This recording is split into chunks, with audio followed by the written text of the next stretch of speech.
चीनी का सीरा का द्रव्यमान चीनी के सिरे वो 214.2 ग्राम 214.2 ग्राम ये चीनी का पूरा सीरा है। ठीक है, इसका जो ग्राम में द्रव्यमान दिया है ना, ग्राम में दिया गया है। बात समझ रहे हो? जैसे एक बाल्टी में सीरा धरा हुआ है तो टोटल सीरा कितना है, यानी सीरे में चीनी का द्रव्यमान 34.2 ग्राम। बात समझ में आया कि नहीं? यानी चीनी के सीरे का जो द्रव्यमान है 214.2 ग्राम और हमारा चीनी का जो द्रव्यमान है 34.2 ग्राम। यानी पूरे सीरे में से चीनी निकाल लेने का बचे, पानी तो बचे। और क्वेश्चन में क्या कह रहा है, मोललता की गणना कीजिए। और मोललता में तो है आयतन की जरूरत है नहीं, यहाँ W/W से लागे ना, तो कहने मतलब चीनी का द्रव्यमान इतना और क्या होता है, पहले फार्मूला जो है नोट कर लो। मोललता बराबर होता है पदार्थ का या पदार्थ के मोलों की संख्या पदार्थ के मोलों की संख्या बटे विलायक का भार। ठीक, हाँ, विलायक का भार वो भी किलोग्राम में ले लो, ग्राम में नहीं, किलोग्राम में। ठीक है, इसी को आप लिखते हैं W/M गुणे कैपिटल W, ये भी किलोग्राम में। ठीक, अगर ग्राम में लोगे यहाँ पे तो यहाँ मल्टीप्लाई ऊपर 1000 से गुणा कराना पड़ेगा। ठीक, तो अब क्या हो गया, W, देखो W आपका चीनी का द्रव्यमान हो गया। ठीक, M चीनी का M निकाल लो, चीनी का अणुभार, पहले चीनी का अणुभार निकाल लो। और चीनी का फार्मूला क्या होता है, C12H22O11, यानी 12 ये हो जाएगा 12 और गुणे भाई 12 ये है तो 12 ये हो गया, और कार्बन के परमाणु भार 12 होते हैं और प्लस ये 22 है और गुणे 1, इसका परमाणु भार 1 होता है, और ऑक्सीजन 11 है और इसका 8 गुणे 16 होता है। इसको सॉल्व करोगे 12 पर हम 144 और ये हो जाए 22 और ये हो जाएगा 11 एकम 11 और कितना हो जाएगा 16 एकम 16 हासिला 1, 16 एकम 16 1 17। इसको जरा जोड़ लो, कितना हो गया 6 2 8 4 12 हासिला 1 7 1 8 2 10 4 14 हासिला 1 1 1 2 2 1 3 342 जो है चीनी का अणुभार निकल के आ गया। और सुनिए, चीनी का सीरे का द्रव्यमान, पूरे सीरे का द्रव्यमान है ना, तो इसमें से पानी अगर चीनी निकाल ली, जैसे सीरा है तो सीरा मतलब क्या होगा, चीनी भो पानी भो दोनों मिला के तो सीरा भो भाई, चीनी और पानी दोनों मिला के सीरा बनेगा, चाशनी तब बने। तो अब वहां से अगर हम चीनी निकाल लेवे तो हमारा पानी तो बचे। तो कहने का मतलब पानी का द्रव्यमान पहले निकाल लो, विलायक का द्रव्यमान, विलायक बोला जाता है ना पानी को, विलायक का द्रव्यमान। तो विलायक का द्रव्यमान निकालना है तो ये हो जाएगा 214.2 माइनस 34.2, इसका घटा दो, 2 में से 2 गया 0 हो गया, दशमलव लगा दो, और यहाँ 4 में से 4 गया 0 हो गया। और सुनो, यहाँ 1 है और यहाँ 11 में से 3 गया 9 3 12 होते हैं 8 3 11, ये हो जाएगा 8, यहाँ 1 बचा, कुल मिला के 180 जो है ग्राम जो है निकल के ये W आ गया। ठीक है, और एक रखे के बाद किलोग्राम में, ग्राम में निकल के आया है ना, इसको किलोग्राम में चलो ऐसे रख लो। तो मोलरता बराबर देखो W कितना है, W 34.2, हाँ 34.2, और M वही निकालें 342 गुणे, और W ये विलायक कितना है 180। अब चूंकि ये ग्राम में है तो किलोग्राम में चेंज करता है, एक के ऊपर जो है 1000 से गुणा करा दियो बस। अब एक देखो करना क्या है, 1 दशमलव लगा है ना, 1 दशमलव तो लगा देखिए, लगो बराबर होएगा। अब जरा काट दियो, 1 यहाँ से कट जाएगा। और सुनो, 342, इसको आप चाहो तो ऐसे लिख लो, 342 गुणे ये हो जाएगा, और 342 इतना आएगा और गुणे 18। ठीक, तो अगर देखा जाए तो 1 0 से यहाँ कट ही जा रहा है और ये यहाँ से यहाँ कट गया तो ये आएगा 10/18। जरा इनका भाग दे दो 18 से 10 का। 18 से 10 में भाग देंगे इतना आएगा 18 पंचे 90, 90 10 100, 18 पंचे लो कितना निकल के आ गया 0.55 मोलर कहा जाता, मोलर स्मॉल m से रिप्रेजेंट किया जाता है। ठीक है, यही आपका मोललता निकल के आ जाएगा। मोललता बराबर ये है जी। बोलो ग्राम में दिन बाय तो किलोग्राम में बदले है भाग दीजिए हमा तो नीचे जब जैसे कहने का मतलब ये है कि यहाँ पे अगर 180 ग्राम बाय मान लो दिन होता है 2500 ग्राम तो का किलोग्राम में बदले का किन जात 1000 से भाग दिन जात ना। तो यहीं पे आप चाहो तो लिख सकते हो 180/1000 तो ये हो गया किलोग्राम। समझ में आया कि नहीं? अब चाहे ऐसे मान लो यहाँ रखत रहे तो एक हम पलट के ऊपर कह दिहन। अरे जब यहाँ 180 बटे जाए तो ऊपर जाएगा ना। चाहे ऐसे मान लो और चाहे हम वैसे यहीं पे ग्राम था इसको हमने किलोग्राम में करने के लिए ऊपर बदल दिया। ठीक, इसको ध्यान रखना। कभी भी अगर यहाँ ग्राम होगा जैसे मान लो अगर यहाँ ग्राम है फार्मूले में देख लो अगर ग्राम है तो ऊपर जो है 1000 से गुणा करा देंगे बस। ग्लाइकॉल C2H6O2 के मोल प्रभाज की यानी एथिलीन ग्लाइकॉल का मोल प्रभाज निकालना। क्या निकालना है? एथिलीन ग्लाइकॉल का मोल प्रभाज निकालना है। और फिर कह रहा है कि यदि जलीय विलयन में C2H6O2 का 20% द्रव्यमान उपस्थित हो। 20% है। ठीक है, चलिए बात करते हैं। देखो कह रहा 20% द्रव्यमान उपस्थित हो यानी जलीय विलयन में इनके कहने का मतलब यह है कि जलीय विलयन में C2H6O2 यही तो है O2 का द्रव्यमान। ध्यान समझिएगा। देखो C2H6O2 का द्रव्यमान जलीय विलयन में कह रहा है तो 20% है। एक मतलब W जो होगा इसका 20 ग्राम होगा। 20% का मतलब 100 में 20 पे ना 100 में 20 तो विलयन कुल विलयन जलीय विलयन का द्रव्यमान 20 यानी C2H6 का द्रव्यमान इतना है तो जलीय विलयन का द्रव्यमान कितना होगा? जलीय विलयन का कुल द्रव्यमान कुल द्रव्यमान तो जाहिर सी बात है 100 ग्राम होगा। सगरो द्रव्यमान कितना होगा? 100 ग्राम होगा। अब हेमा से जल का द्रव्यमान निकाल लो। किसका?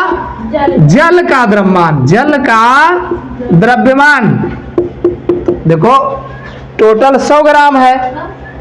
जलीय विलयन का द्रव्यमान 100 ग्राम है। 20 ग्राम कहत बा है ना 20 ग्राम 20% कह रहा है तो 20 100 माने 20 100 में 20 हुए यही तो हुआ 100 में 20 होगा। तो देखो तो 100 ग्राम टोटल जो है जलीय विलयन का कुल द्रव्यमान जो था 100 में 20 ग्राम ये है तो 20 ग्राम ये है तो मतलब जल कितना ग्राम हुए भाई हमें जल निकालना है ना। तो जल का द्रव्यमान विलायक है ये कैपिटल में हो जाएगा तो 100 माइनस 20 बराबर कितना आएगा 80 ग्राम हमारा जल है। हमें निकालना क्या है? मोल प्रभाज। सबसे पहले आप लिख एथिलीन का मोलों की संख्या निकाल लो। किसका? C2H6O2 के मोल निकाल लो। तो C2H6 के जो मोल होगा W/m अरे n बराबर क्या होगा? W/m होता है ना। मोलों की संख्या जो होती है आप जानते हैं मोलों की संख्या बराबर होता है भार बटा अणु भार। ठीक, इसको लिखेंगे भार बटा अणु भार। समझ में आ गया ना मोलों की संख्या। तो अब भार देखो C2H6 का भार कितना दिएगा 20 और एक और भार निकाल लो। और भार निकालना आता है कि नहीं भाई? C2H6O2 का अणु भार देखो 2 हो गया ये और कार्बन का 12 हो जाएगा और 6 गुणे 1 हो जाए और प्लस 2 गुणे 16 एक जरा साल्व कर लो ये आ जाएगा 12 दूना 24 और 6 और प्लस 16 दूना सम करो 2 6 2 8 8 4 12 हासिला 1 और 3 1 4 4 2 ये 62 आ जाएगा। तो ये हो जाएगा 62। इसको जरा सॉल्व कर लो। 2 से काट दें 2 एक नम 2 और 2 3 6 2 एक नम 2 तो ये 10 बटा।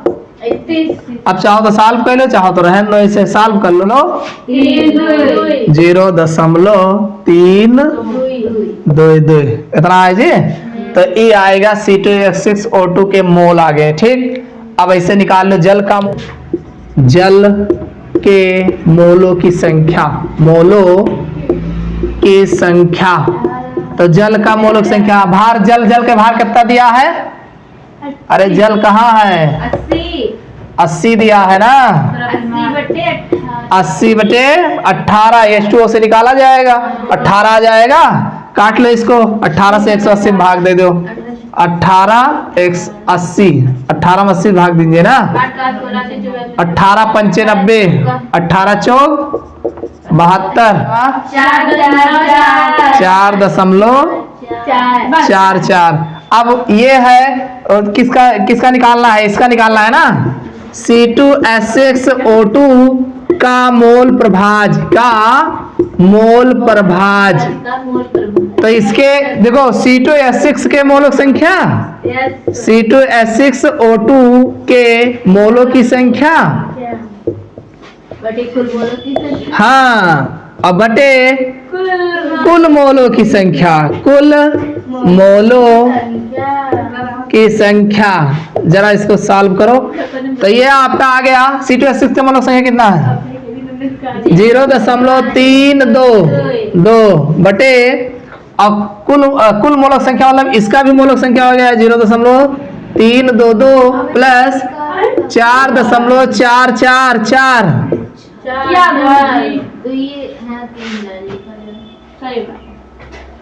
इतना काहे परेशान है? इसका जरा जोड़ के सॉल्व करो। 0.322 अपान इसको जोड़ो 4 2 6 4 3 7 4 दशमलव हट गया। दशमलव हटा लिए ना, तो 322 बटे 4766। जरा इसको सॉल्व कर लो।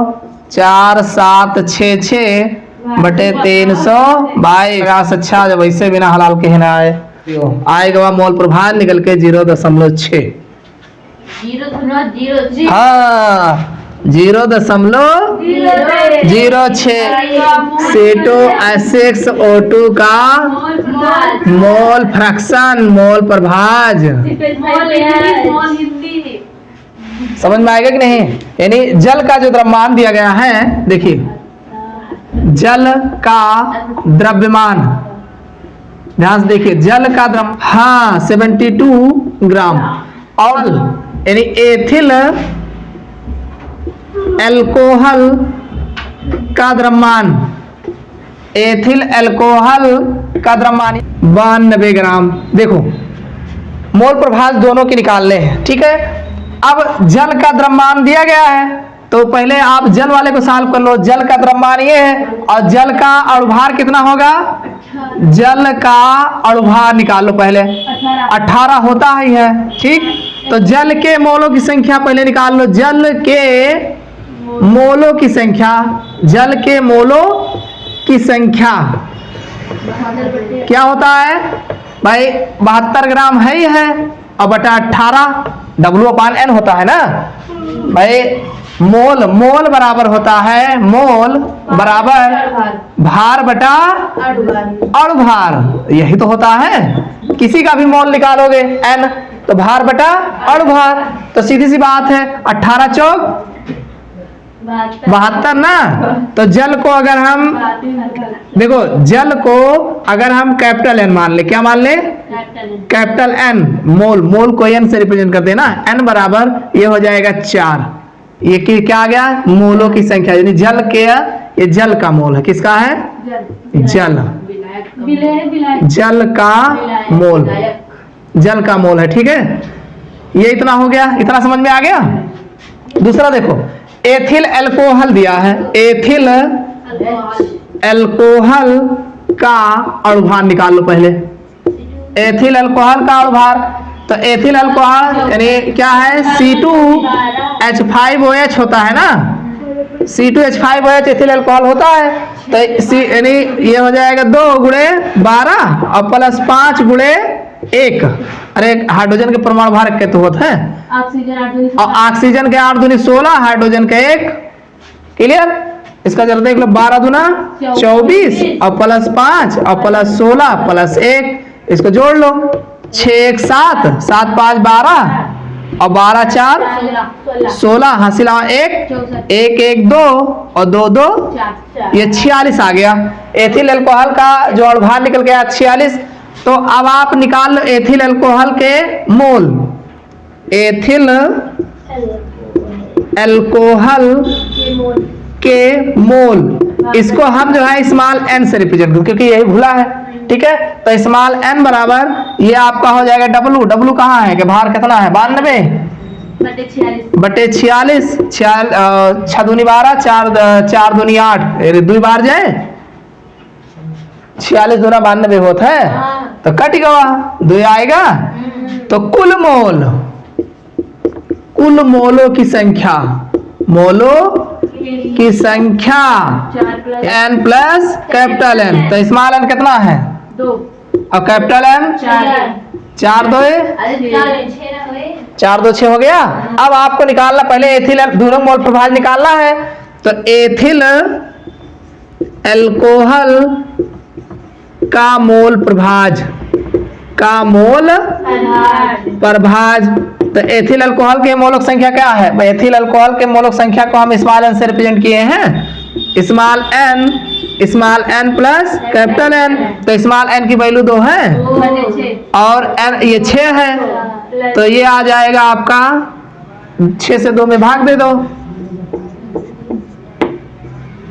6 दूनी 12 36, 18 2 20, फिर आएगा 36 0.3। चलो ये निकल के आ गया 0.33। ये किसका है, एथिल अल्कोहल। तो सुनिए, एक ठोर के अगर निकाल लियो तो चाहो तो एक कैसे निकाल लियो ना, अगर उसे निकाला चाहो तो एक दूसरा तरीका है, जल का मोल प्रभाज। मोल प्रभाज देखो, इसको हम क्या करते हैं, 1 माइनस दूसरे वाले को घटा दीजिए, जो निकाले हो मोल प्रभाज एक में से घटा दीजिए, जो आएगा वही हो जाएगा। ठीक है, तो 1 माइनस कितना निकाले हो 0.33। जरा इसको घटाओ कितना आएगा एक में से, देखो एक है, डबल 0 होगा और 0.33 एक से कम ही रहे, तो ये 10 में से 3 गया 7, 9 में से 3 गया 6 3 9, यानी 0.67 ये आ जाएगा इसका मोल प्रभाज। सुनिए, जल का मोल प्रभाज, जल का मोल प्रभाज बराबर जल के मोलों की संख्या। जल के मोल कितने हैं, 4 है ना। अरे कैपिटल N अपान स्मॉल n, कैपिटल N यही तो होगा, यही तो होगा इसका।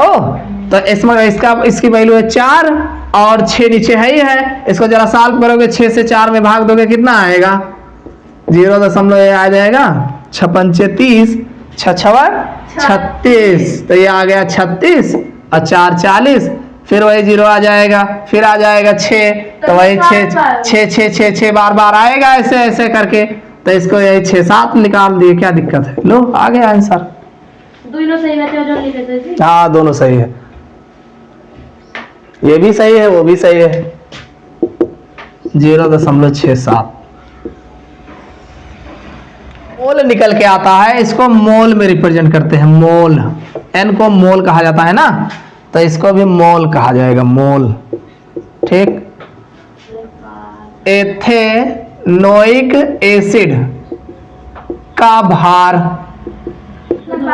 2.5 ग्राम है। ठीक, एथेनोइक एसिड का अणुभार CH3COOH, यही तो एथेनोइक एसिड है, एस्टिक एसिड। इसको सॉल्व करोगे, देखो कार्बन का 12 हो जाएगा हाइड्रोजन के 3 का नाम 3 हो जाएगा, कार्बन का 12, ऑक्सीजन के 16, ऑक्सीजन के 16, हाइड्रोजन का 1, कितना निकल के आएगा 6 1 7 7 6 13 14 15 15 3 18 19 20 2 2 1 3 1 4 1 5 1 6 दिया है। बेंजीन का भार, बेंजीन में घोला गया है ना, इसको कैपिटल में मानेंगे। ये कितना है 75 ग्राम।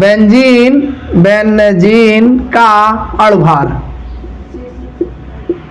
हाँ बेंजीन का अणुभार के C6 तो कार्बन के 6 है और 6 दूनी 12 ही है जे, और हाइड्रोजन 6 का नाम 6 तो 12 छंग 72 और 6 का नाम 6 जोड़ लियो, 6 2 8। ये इतना निकल के इतना आपके क्वेश्चन में दिया गया, जान लीजिए। Yes sir. इतना आप क्वेश्चन से निकाल लिए। कह रहा पीपीएम में सांद्रता ज्ञात करो, पीपीएम में सांद्रता ज्ञात करना है, सांद्रता ज्ञात कीजिए। ठीक, पहला यही पूछा है, पीपीएम का बराबर निकालना। सुनिए, एथेनोइक किसका निकालना है, एथेनोइक एसिड का निकालना है ना। तो ये एथेनोइक एसिड का भार हो जाएगा, इसका भार और कुल भार मतलब विलायक और गुणे 10 की घाते 6। अब जरा इसको रखो, डब्लू स्मॉल डब्लू कितना है 2.5 और ये 2.5 और प्लस, अब रखें 75। अरे small W plus capital W, तो स्मॉल डब्लू क्या है, यही तो है, यही तो है स्मॉल डब्लू, कहीं अलग से हम रख दिए। और स्मॉल डब्लू ये है, कैपिटल डब्लू के है, ये बड़का जी नहीं ये हुआ है, ये रख दिए हम। अब जरा इनका जोड़ के साल पे दियो, चलो इनको रखते हैं। देखो 2.5 हो जाएगा, इसको जोड़ लो 75, इसमें 75 76 77.5 हो जाएगा। ठीक, 10 और गुणे 10 की घाते 6 हो जाएगा। दशमलव हटाओगे तो सीधा 25 अपान 775 मल्टीप्लाई 10 की पावर 6। अब इसको जरा सॉल्व करो। तो 6 लिखा है ना, आप इसको 4 2 6 2 0 और अगर बढ़ा दीजिए जिससे ज्यादा हो जाए, इसको आप लिख सकते हो 25 1 2 0 लिख दो, गुणे 10 की घाते 4 लिख दो और बटे 775। ठीक, इस तरह भाग दे दो इनको, जितना आएगा आ जाएगा, ज्यादा दिमाग नहीं लगाएंगे, ये हमारा निकल के आ जाएगा 3.2 गुणे 10 की घाते 4 पीपीएम सांद्रता। समझ में आएगा कि नहीं। मोल प्रभाज ज्ञात करना, क्या ज्ञात करना है, मोल अंश निकालना है, मोल अंश। इसी मोल अंश को मोल प्रभाज कहा जाता है, मोल प्रभाज। और किसका ज्ञात करना है, एथेनोइक एसिड मोल अंश। मोल प्रभाज बराबर क्या होता है, मोलों की संख्या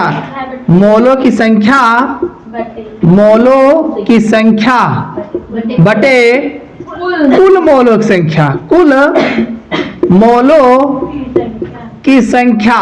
ध्यान दीजिए। अब इसमें देखो, पहले आप एथेनोइक एसिड के मोलों की संख्या निकाल लो। एथेनोइक एसिड के मोलों की संख्या। सबसे पहले क्या निकालना है, मोल अंश निकालना है, मोल प्रभाज निकालना है। और मोल प्रभाज में दोनों के मोलों की संख्या पहले आपको पता होना चाहिए, तो कहा गया मोलों की संख्या बटे कुल मोलों की संख्या। तो एथेनोइक एसिड के मोलों की संख्या, और एथेनोइक एसिड जो है स्मॉल एन है, इसको क्या बोलेंगे, स्मॉल एन उसे कहते हैं जो कम होता है, और जो ज्यादा रहता है उसको कैपिटल एन। तो स्मॉल एन बराबर W अपान M होता है। क्या होता है भाई, एन बराबर क्या होता है, एन बराबर होता है W अपान M। समझ में आया कि नहीं। तो एन बराबर, तो एन W कितना है, एथेनोइक एसिड का W कितना है 2.5, और इसका M कितना निकल के आया है, इतना निकल के आया। इसको चाहो तो ये हो जाएगा 25/600। इसको एक किनारे ले जाए कि नहीं, काट दो 600/25 041 मोल। समझ में आया कि नहीं। बेंजीन के मोलों की संख्या, बेंजीन के मोलों की संख्या, तो बेंजीन के मोलों की संख्या मानेंगे। ठीक है, और इसका W कितना है 75, अब बटे इसका कितना है 78, 78 से 75 में भाग दे दो 0.96 मोल, ये आ गया। अब आपको मोल प्रभाज निकालना है।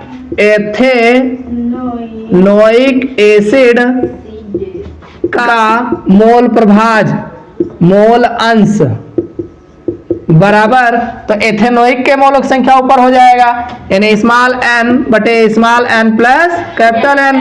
स्मॉल n की वैल्यू कितना है, स्मॉल n कहाँ निकला है, यही तो निकला है, ये हो जाएगा 0.041 और बटे 0.041 प्लस और 0.96, इसको देखो जोड़ लीजिए, 0.041 दशमलव लगा के इतना आ जाएगा।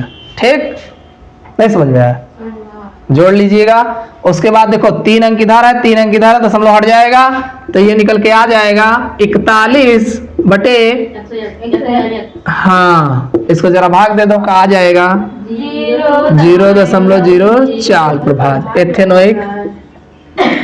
एथेनोइक एसिड का मोल अंश, मोल अंश यही निकल के आ गया। ठीक जी, तीसरा पार्ट है इसका, द्रव्यमान प्रतिशत की गणना कीजिए, गणना कीजिए। देखो द्रव्यमान प्रतिशत निकालना है ना, तो द्रव्यमान प्रतिशत जो होता है, द्रव्यमान प्रतिशत बराबर होता है द्रव्यमान, ध्यान दीजिए, द्रव्यमान प्रतिशत बराबर होता है, देखो जिस ध्यान सुनिए तो, द्रव्यमान प्रतिशत जो होता है पदार्थ का द्रव्यमान तथा कुल द्रव्यमान और मल्टीप्लाई 100। देखो तो पदार्थ का द्रव्यमान हमें किसका निकालना है, एथेनोइक एसिड का निकालना है ना, तो ये होगा स्मॉल w और small w plus capital W और मल्टीप्लाई 100। तो स्मॉल w कितना है 2.5 और 2.5 और प्लस 75 और मल्टीप्लाई 100। इसको और ठीक करोगे तो 2.5 बटे इसको इसी में 75, 76 और 77.5 अगुड़े 100, दशमलव हट जाएगा तो ये निकल के आ जाएगा 25 से होगा, 00 आ जाएगा और ये 775। इसको भाग दे दीजिए, इसको सॉल्व करोगे तो ये निकल के 3.2 W/W, भार बटा भार, यही आपका आंसर आ जाएगा प्रतिशत। चौथा कंडीशन क्या निकालना है इसमें, मोललता। देखो मोललता की गणना करना, क्या करना है, मोललता की गणना निकालना है आपको ना। तो देखो मोललता बराबर होता है W/M गुणे कैपिटल W, वो भी किलोग्राम में। समझ में आया कि नहीं। और स्मॉल W के है 2.5 और M, स्मॉल M कितना है 60 और कैपिटल W कितना है 75 और ये ग्राम में है ना, यहाँ ग्राम में है, किलोग्राम में चेंज करने के लिए ऊपर जो है भाई बटे में 1000 जाए, ये चला जाएगा ऊपर। ठीक, 10 से 10 कट गया। और देख लो ये दशमलव हटाओगे 10 कहीं बढ़ाओगे ना, ये दशमलव हटाओगे तो 10 बढ़ेगा, तो ये आपका इतना आ जाएगा। ऐसे पहले अलग लिख लो, ना समझ में आए तो 00 आ जाएगा और यहाँ पे 6 गुणे 7 5 0, 10 से 10 कट जाएगा और काट लो, 5 से काट लो, 25 10 बचेगा और 5 एकन्नम 5 और 2 25 15 पचे 75, 15 आ जाएगा और ये बचेगा 50 बटे 15 छक्का 90, 90 से 50 में भाग दे दीजिए, आंसर आ जाएगा। ये आ जाएगा मोललता बराबर 0.56 M मोललता बराबर हो जाएगा। ठीक, हाँ समझ में आ गया कि नहीं। H2SO4 का एक नमूना 94% W/V है और उसका घनत्व डेंसिटी दिया है 1.84 ग्राम मोल प्रति लीटर है। इस विलयन की मोललता परिकलित कीजिए। H2SO4 का विलयन जो दिया गया है, विलयन वो कह रहा है 94% W/V ये दिया है ना। इसका मतलब जो H2SO4 की मात्रा होगी वो 94 ग्राम होगा। मीन्स H2SO4 की मात्रा जो होगा वो कितना होगा, 94 ग्राम होगा। तो विलयन कह रहा है ना, तो पूरा विलयन का जो आयतन होगा वो कितना होगा, विलयन देखो, विलयन का आयतन देखो, आयतन विलयन के देखो V दिया है ना, V का मतलब आयतन हुआ, V का मतलब आयतन। तो आयतन जो होगा 100 ml होगा। 94 ग्राम कह रहा है ना, 94% का मतलब H2SO4 का विलयन 94% कह रहा है। इसका मतलब 94 ग्राम जो होगा हमारा H2SO4 होगा, और हमारा 100 ml जो होगा, देखो V दिया, अगर दिन होते W/W, मान लीजिए अगर दिया होता W/W, तो यहां लिखा जाए विलयन की मात्रा, टोटल विलयन की मात्रा कितनी हो जाती, 100 ग्राम हो जाता। समझ में आया कि नहीं। और V दिया है मतलब आयतन दिया है, तो 100 ml हो गया, तो ml हो गया। विलयन का घनत्व दिया है, घनत्व कितना दिया है, 1.84 प्रति लीटर, ग्राम मोल प्रति लीटर। ठीक, ये दिया है। ये घनत्व बराबर होता है द्रव्यमान बटे आयतन। इसको आप ठीक से याद रखिएगा, द्रव्यमान बटे आयतन। तो हमें देखो क्या क्या दिया है, देखो द्रव्यमान निकालना है। क्या निकालना है, विलयन का द्रव्यमान निकालना है ना, विलयन का द्रव्यमान निकालना है, वो भी ग्राम में। तो ग्राम में निकालना है। और दिया क्या है, आयतन जो है, आयतन दिया है ml में। तो ठीक है, द्रव्यमान अगर हम निकालेंगे तो विलयन का द्रव्यमान, क्या निकालना है, विलयन का द्रव्यमान निकालना है आपको। अब तो क्या है, विलयन का घनत्व, यानी घनत्व गुणे आयतन। हाँ, घनत्व गुणे विलयन का आयतन, विलयन का आयतन।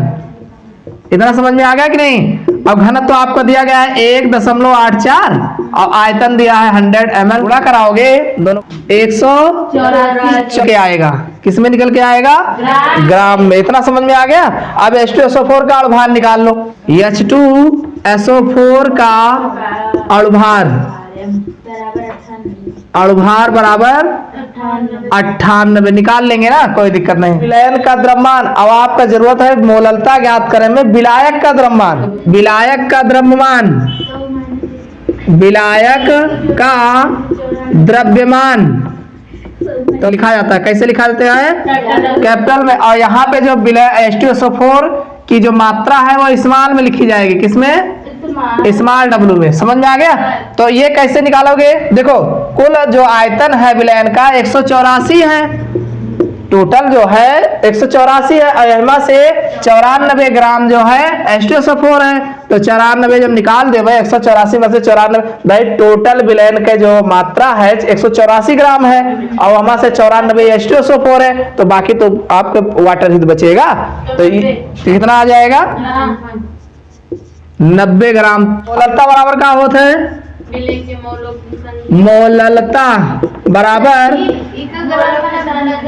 ग्राम में तो है, किलोग्राम में ना। तो 90 ग्राम है, तो 90/1000 किलोग्राम होगा बस। अब चाहो तो 1 काट दियो, गुणा भाग कर, तो चाहते रहा तो बाद में कह लीजिए। तो मोललता बराबर क्या होता है, W/M गुणे कैपिटल W, और वो भी किलोग्राम में। समझ में आ गया कि नहीं। ध्यान से देखो, अब W स्मॉल W कितना है, 94, और M कितना है, 98, और W कैपिटल W 90 गुणे 1000। ऊपर चले जाएंगे ना, नीचे का ऊपर जाएगा।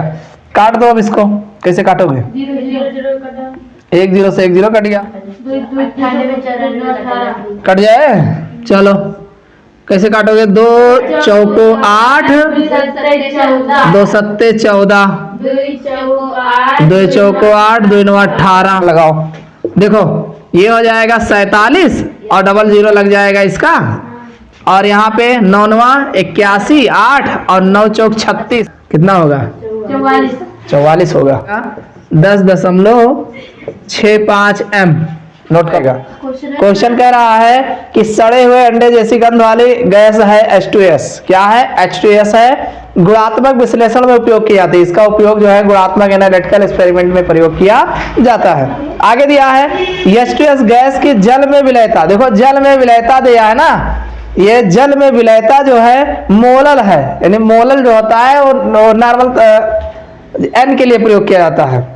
n कौन है? मोलों की संख्या ना, मोलों की संख्या को मोलल कहा जाता है। ठीक। H2S गैस की विलयता है 0.195 मोलल कहा गया है। मोलल कहा गया ना, ये हो गया 0.195 मोल, इसको कह दो मोल। विलायक, ये तो विलय हो गया। विलायक, विलायक कौन है? देखो विलायक, विलायक मतलब जल, और जल के 1 किलोग्राम द्रव्यमान में, किलोग्राम में, इतना समझ में आएगा? संख्या निकाल लो पहले। जल के मोलों की संख्या तो मोलों की संख्या कैसे निकाले? W/m, W/m ना। और W कह रहा है कि 1 किलोग्राम, 1 किलोग्राम मतलब 1000 ग्राम, यही तो हुआ। और m जो है अणुभार, अणुभार जल का कितना होता है? 18। इसको जरा सॉल्व करो, कितना आ जाएगा? 55.56, ये मोल आएगा। H2S विलयन में गैस के मोल अंश, मोल प्रभाज जिसे बोलते हैं। ठीक है, तो मोल प्रभाज कैसे निकाला जाता है? किसका निकाल रहे हो? H2S का। तो ऊपर होगा H2S के मोलों की संख्या, H2S है 0.195, और कुल मोलों की संख्या मतलब 0.195 तो होगा प्लस 55.56। इतना समझ में आ गया? अरे 0.195 ये रहेगा ही, इसको जोड़ लो। ठीक, इतना समझ में आ गया? दशमलव हटा दोगे तो 195 हो जाएगा, और नीचे 55755 भाग दोगे तो निकल के मोल प्रभाज जो इसका निकल के आएगा 0.035। STP पर जो दाब होता है, दाब, इसको आपको याद करना पड़ेगा। सिंपल टेम्परेचर प्रेशर, साधारण ताप दाब है 0.87 बार होता है। बार, दाब को बार में व्यक्त करते हैं। ठीक है, तो ये 0.987 बार होता है। नियम जानते हैं? हेनरी के नियमानुसार, हेनरी का नियम क्या है?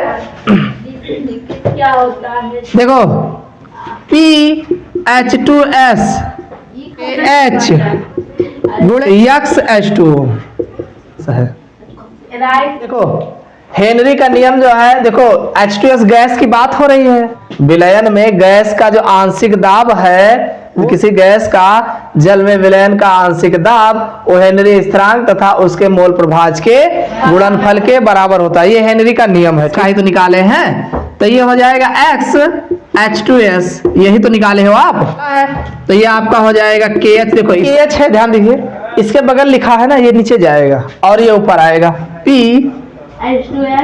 H2S अपान X H2S। देखो तो P वाला ये अभी दिया गया है ना, 0.987 ये दिया है, और अपान इसका जो है निकाले हो 0.0035। ठीक, देखो एक अंक और बढ़ा लो, बराबर हो जाएगा 2 2 4 और 2 2 4, ये आ जाएगा 9870, और ये 35 से इस पे भाग दे दीजिए, आपका KH जो है निकल आएगा। आ रहा है, ये आ जाएगा। ठीक है, हेनरी H2S गैस की हो रही है, इसी के दाब की तो बात हो रही है, और ये कह रहा है इसका KH गुणे X H2X क्या है? X है मोल प्रभाज। क्या होता है? मोल अंश होता है। तो हेनरी गैस का ही ये मोल प्रभाज है। देखो हेनरी गैस का ये जो PH2S दिया है, ये STP पर दाब है। क्या है ये? साधारण ताप पर जल में विलयता का जो दाब होता है वो H2S गैस की बात करेंगे। तो PH2S हो गया, और ये KH हो गया, फिर X H2O, X मोल प्रभाज है, ये हेनरी कांस्टेंट है। समझ में आया कि नहीं? तो आपको मोल प्रभाज चाहिए H2S गैस का, और एक तो PH2S चाहिए, तभी तो KH निकलेगा। बात समझ में आया कि नहीं?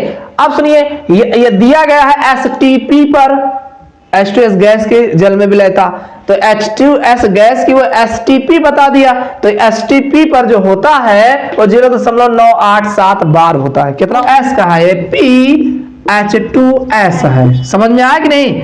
ये है, ये इसी की बात हो रही है STP पर दाब पर। समझ में आया कि नहीं? अब इसको निकालो मोल प्रभाज। तो मोल प्रभाज कैसे निकालोगे? देखो H2S गैस की विलयता दी गई है, यानी ये विलयता मोलल जो है इसको मोल में कन्वर्ट कर दो। W/M को ही तो मोल बोलते हैं, नंबर ऑफ मोल्स N। मोल हो गया, ये H2S गैस का हो गया, और जल में घोला गया तो जल का भी मोल होना चाहिए, तभी तो मोल प्रभाज निकलेगा। तो जल के मोल निकालने के लिए, जल के मोल अब चूंकि 1 किलोग्राम में घोला गया हुए, तो 1 किलोग्राम में जब घोला गया होगा तो 1000/18 55.56 का आप जाना जाते हैं। ठीक, बात करेंगे।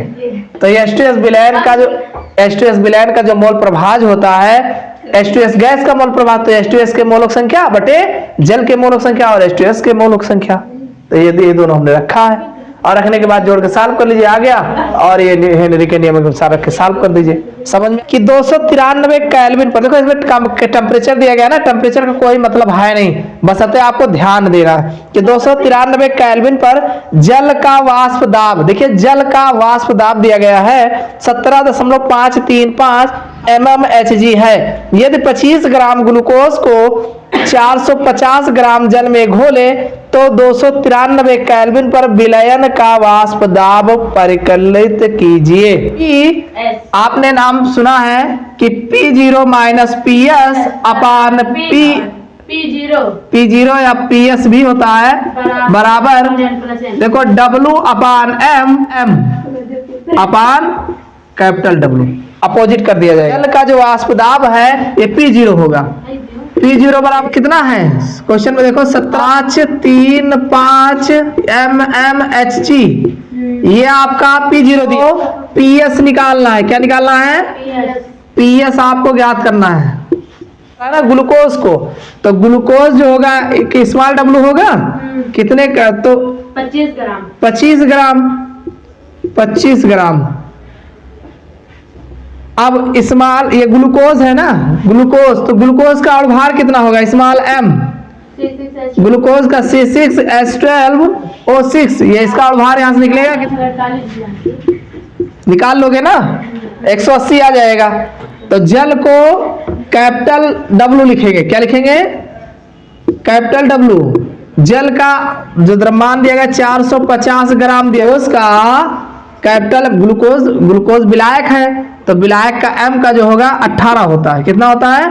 18 ही तो होता है। क्या निकालना है? PS निकालना है, इसी पर रख दो। क्या है? P0 की वैल्यू कितना है? 17.535 माइनस PS अपान PS बराबर, और क्या है? स्मॉल W कितना है? 25 बटे 180 गुणे 18 450। काटो इसको, 18 दहम्मा 5 से कट जाए, 50 25 5 दूनी 10, 5 9 कितना आएगा? ऊपर कितना बचा? 1 और 9 दूनी 18, ये आ जाए 17.535 माइनस PS अपान PS बराबर 1/9 दूनी 18, 180, इतना आ गया। इसमें आप 180, ये हो जाएगा 17.535 माइनस PS बराबर, ये हो जाएगा PS। ठीक, इतना आ जाएगा। इसका इसमें गुणा करा दो, इसमें गुणा करा दो, तो ये इसमें गुणा कराओगे तो 17.535 गुणे 180 और माइनस 180 PS बराबर PS। ठीक, तो ये आ जाएगा 17.535 गुणे 180 बराबर, ये PS है ही है, ये इधर माइनस में है, प्लस में 180 PS आ जाएगा। तो ये हो जाएगा 17.535 गुणे 180 बराबर 180 में एक और जुड़ जाएगा 181 PS आ जाएगा। ठीक, अब ये आपको PS ही तो निकालना है, तो ये ऊपर रह जाएगा 17.535 गुणे 180 और बटा 181। 3 अंक के बाद दशमलव है, 1 2 3 1 2 3। अब 1 0 1 0 से काट दो। ठीक, तो ये आपका PS जो है बचेगा यहाँ पे 17535 और गुणे 18 और बटे 18100। अब आप आराम से जो है इसको काट सकते हो, ना समझ में आए इनका गुणा कर दो और इनसे भाग दे दो। देखो ये हो जाएगा 31 आएगा ना, ये इतना हो जाएगा और नीचे 1810। देखो ज्यादा समस्या हो तो देखो 17535 को 18 से गुणा करा लो, 8 पंचे 40 और 8 त्रिक 24। अब इसमें भाग दे दो कितने से, जीरो काट दिया जाएगा। हाँ 1 0 1 0 काट देंगे तो ये आपका 31563 अपान 1810। 1810 से 1810 से भाग दे दो तो ये हो जाएगा 17.44 आ जाएगा। 17.44 mm मिलीमीटर SG। समझ में आया कि नहीं? ये PS है। ये फार्मूला आपका देखो नियम में जो आपका फार्मूला होता है ये होता है P0 माइनस PS अपान P0। हाँ n अपान की ये आप जो कह रहे हैं ये होता है सही। ठीक है, इसको सॉल्व किया गया तो इसको हमने इस पर जो रिजल्ट आता है वो गलत आता है बुक में उठा के देखोगे गलत मिलेगा। हमने फिर इसको इस तरीके से कन्वर्ट किया, इस पर जवाब लगाओगे सही ये भी है लेकिन इसका रिजल्ट गलत मिलेगा। तो इस तरीके से जब लगाओगे तब आपका आंसर